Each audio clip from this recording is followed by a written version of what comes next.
no choice but to admit, yes, that the money had gone to the bin Laden family for the construction of those military training facilities in Afghanistan. However, he added that none of that money went to bin Laden himself. Of course, it was a joke. Osama wasn't the only one working with U.S. intelligence. Hijackers also had ties to federal agencies. Alleged terrorists Khalid al-Mihdhar and Nawaf al-Zahami lived with and rented from an FBI informant.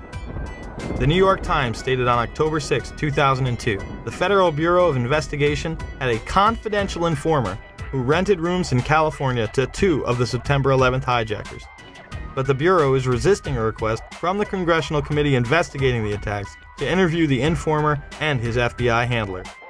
Several members of the FBI had their investigations into terrorism impeded and shut down, especially when they got close to bin Laden. John O'Neill was the FBI counter-terror chief responsible for the investigation into Osama bin Laden. On August 22, 2001, after claims of a repeated obstruction of his investigations into Saudi funding, O'Neill left the FBI. This document is marked secret and WF, which means it walked its way out of the Washington Bureau of the FBI. It indicates that before the attack of September 11th, agents had wanted to question 2 members of a very powerful family for their connections to a suspected terrorist organization, Omar and Abdullah bin Laden.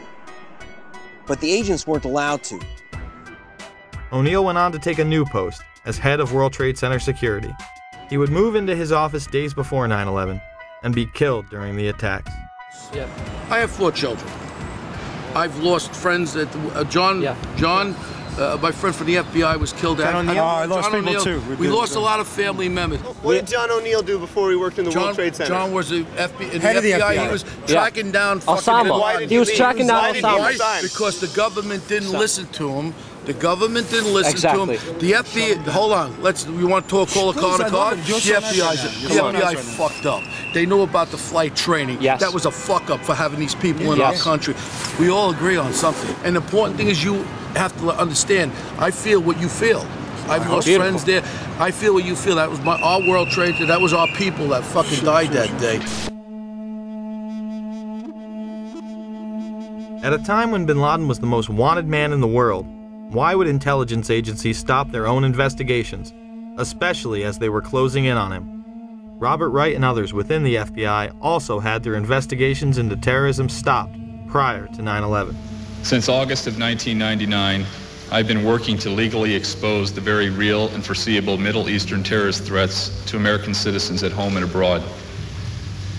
From 1993 to 1999, I was assigned to the Chicago Division's Counterterrorism Task Force. The successful investigation, which was codenamed Vulgar Betrayal, V-U-L-G-A-R, Betrayal, led to the June 1998 seizure of $1.4 million of Middle Eastern terrorist funding. These funds were linked directly to Saudi businessman Yassin Qadi. On October 12, 2001, Yassin Qadi was designated by the United States government as a financial supporter of Osama bin Laden. Larry Klayman of Judicial Watch initially tried to help get Wright's story to the proper authorities. He wanted to come forward long before 9/11. We were taking those steps beginning last summer to do that. The FBI had 30 days to allow that to occur. They violated their own regulations. They covered it up. If you didn't hear me, I went specifically. I called the Attorney General's office just days after 9/11. I said, Dave Shippers and I represent a special agent of the FBI Chicago field office who has years of information about how the FBI did not do its job, did not in any way investigate in a meaningful way money laundering in the United States. You're now claiming you want to do this. I'd like to make them available to you, Attorney General Ashcroft. And I was met with a response by Michael Chertoff, head of the criminal division. We're tired of conspiracy theories. Michael Chertoff will later become the head of Homeland Security, the department set up to fight the war on terror after 9/11. Wright was also restricted from telling any specifics about their investigation. Robert Wright was then prevented from working on terror investigations. So what happened to Wright? He was demoted in and around the time period leading up to 9/11. He's working on innocuous, meaningless things. That's what he's doing. Yes. He's a paper pusher. Is because these monies were going through some very powerful U.S. banks with some very powerful interests in the United States. These banks knew or had reason to know that these monies were laundered by terrorists. And there are very significant potential conflicts of interest in both the Clinton and Bush administration, and in particular this Bush administration, who is as tight with Saudi Arabia as you can get. The president's father used to stay with the bin Laden family when he would go to Saudi Arabia. Former President Bush spent the night in D.C. at the White House on September 10th. We've also learned at NBC that there was a President Bush in the White House during the morning of these events. His father, former President Bush, was actually at the White House the morning of the attack. The next day, elite financiers of the Carlyle Group would meet. This global private equity investment firm would profiteer enormously from the wars in the Middle East. At the table were both Bush Sr. and Osama's brother, Shafiq bin Laden. The Bush and bin Laden families had been members since the 90s and would reap the benefits of terrorism coming to America. After 9/11, the company would become public.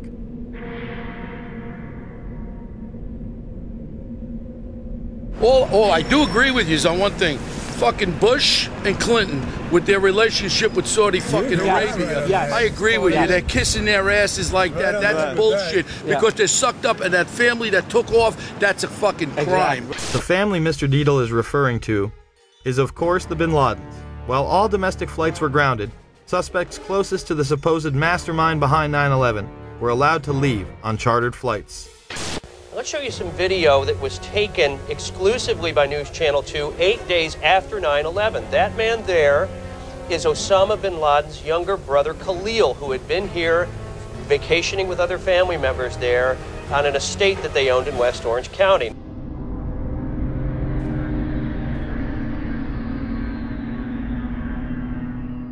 Now I guess we can safely say that there were people within the FBI and other agencies who actively protected and aided the alleged terrorists.